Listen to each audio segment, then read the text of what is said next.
Good morning students. Good morning sir. आज morning assembly के मंच से हम सभी विद्यार्थियों को, साथ में स्टाफ मेंबर्स, मुबारकबाद देते हैं कि बच्चों की मेहनत के साथ, स्टाफ की कड़ी परिश्रम के साथ कुछ बच्चों ने, क्लास 8 के बच्चों ने क्यूज कंपटीशन में फर्स्ट स्थान प्राप्त किया है डिस्ट्रिक्ट लेवल में। Alka Sharma and Geetika Rani.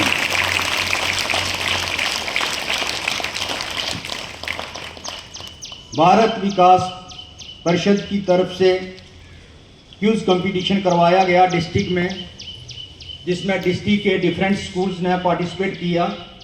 CBSE, RB public school, state board के स्कूल, गवर्नमेंट स्कूल, सभी डिस्ट्रिक्ट के स्कूल उसमें थे, जिसमें हमारे स्कूल के 2 विद्यार्थी अलका शर्मा एंड गीतिका रानी, दोनों 8th की स्टूडेंट्स हैं।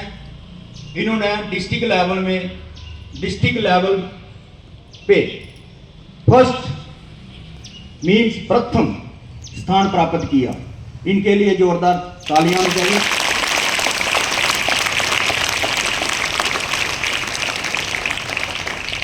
इसके साथ साथ हमारे स्कूल के 9th और 10th के 2 स्टूडेंट्स, 9th क्लास से मोहम्मद अरबाज, 10th क्लास से रितिका देवी, दोनों ने क्यूज कंपटीशन में पार्टिसिपेट किया और इनकी कैटेगरी थी सीनियर कैटेगरी, जिसमें 9th to 12th स्टूडेंट्स आते हैं। और 2 जो बच्चे थे पहले जिन्होंने प्रथम स्थान प्राप्त किया, उनकी थी junior category up to 8th class तक।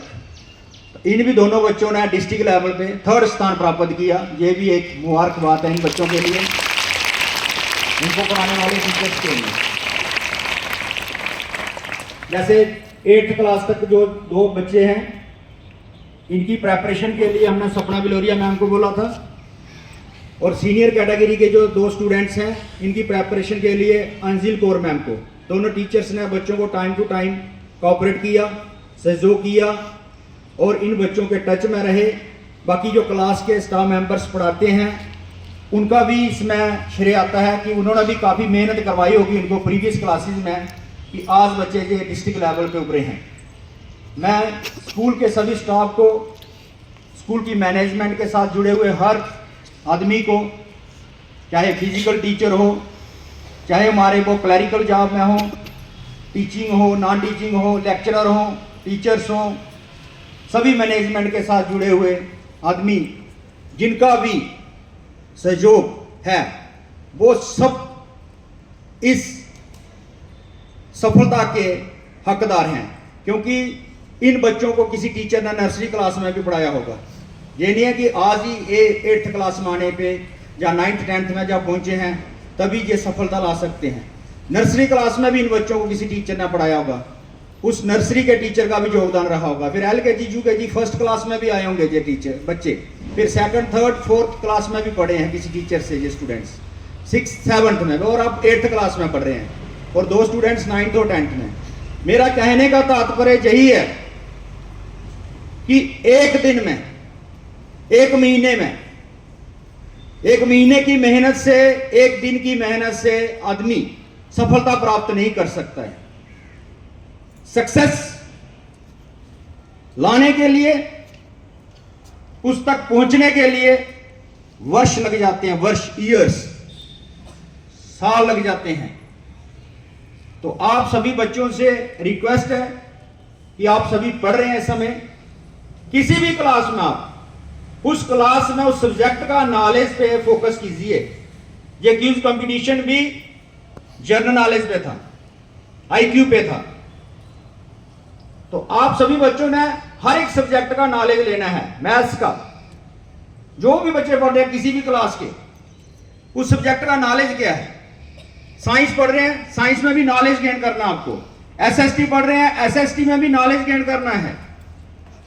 अगर EVS है, EVS में भी आपको नॉलेज होना चाहिए। हिंदी पढ़ रहे हैं, हिंदी का भी नॉलेज होना चाहिए। इंग्लिश हो, पूरा ग्रामर पे आपका फोकस होना चाहिए। और हम हल्के में लेते हैं, सिर्फ ग्रामर ही बोलते हैं बार बार। रीडिंग भी आनी चाहिए स्टूडेंट को, ट्रांसलेशन आनी चाहिए आपको। आपको हर चीज का, हर वर्ड का मीनिंग आना चाहिए।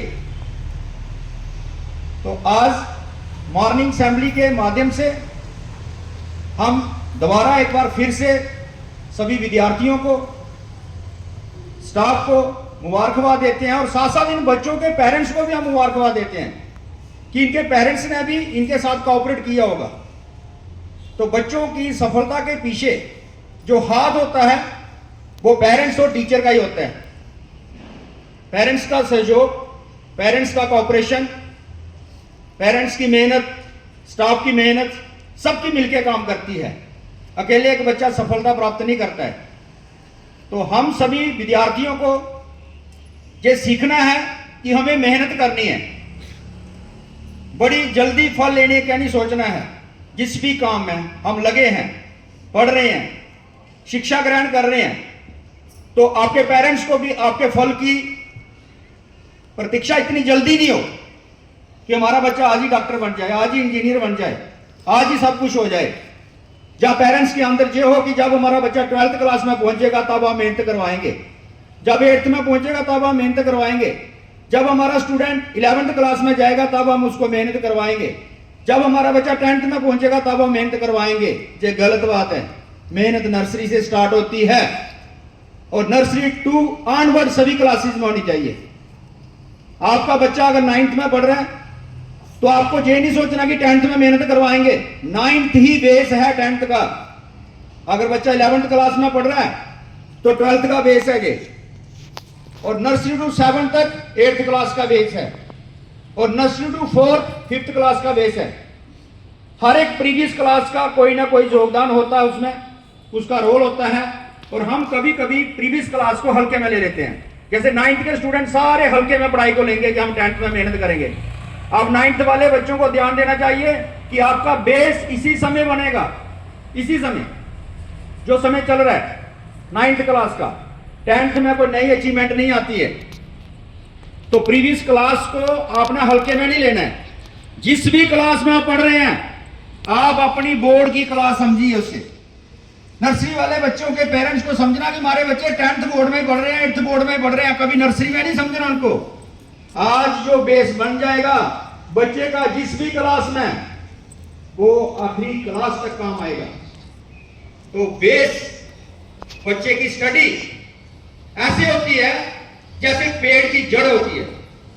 एक पेड़ लगाते हैं हम, उसकी अगर जड़ मजबूत हो, जितना मर्जी तूफान आए, आंधी आए, उसको जुलाएगी, उधर उधर होगा पेड़, लेकिन पेड़ गिरेगा नहीं।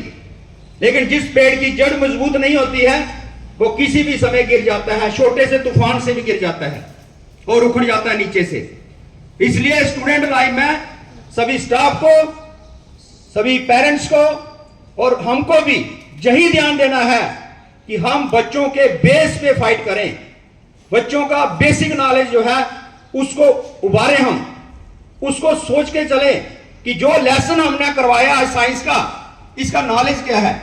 ये बच्चे के कॉम्पिटिटिव एग्जाम के लिए क्या हमने तैयार किया इसे या नहीं किया। आज हमने एसएसटी पढ़ाई, क्या कॉम्पिटिटिव एग्जाम के लिए इस लेसन का नॉलेज है बच्चे को। आज हम इंग्लिश ग्रामर करवा रहे हैं कॉम्पिटिटिव एग्जाम के लिए, क्या बच्चा ग्रामर में ये करेगा इसे। चाहे कोई भी सब्जेक्ट हो, मैथ्स हो, एसएसटी हो, इंग्लिश हो, साइंस हो, क्या कॉम्पिटिटिव के लिए इस लेसन का कुछ मिला बच्चे को। हर एक लेसन का कॉम्पिटिटिव एग्जाम के लिए ऑब्जेक्टिव होता है, हम बस हल्के में ले लेंगे उसे।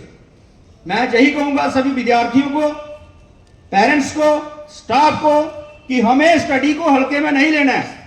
हमारा बच्चा 7th में पढ़ रहा है, हमें समझना है कि हमने 12th क्लास के स्टैंडर्ड के मुताबिक पढ़ाना है इसे 7th में। हमारा बच्चा 4th क्लास में है, हमें ऐसे पढ़ाना है कि जैसे 10th का बच्चा पढ़ता है।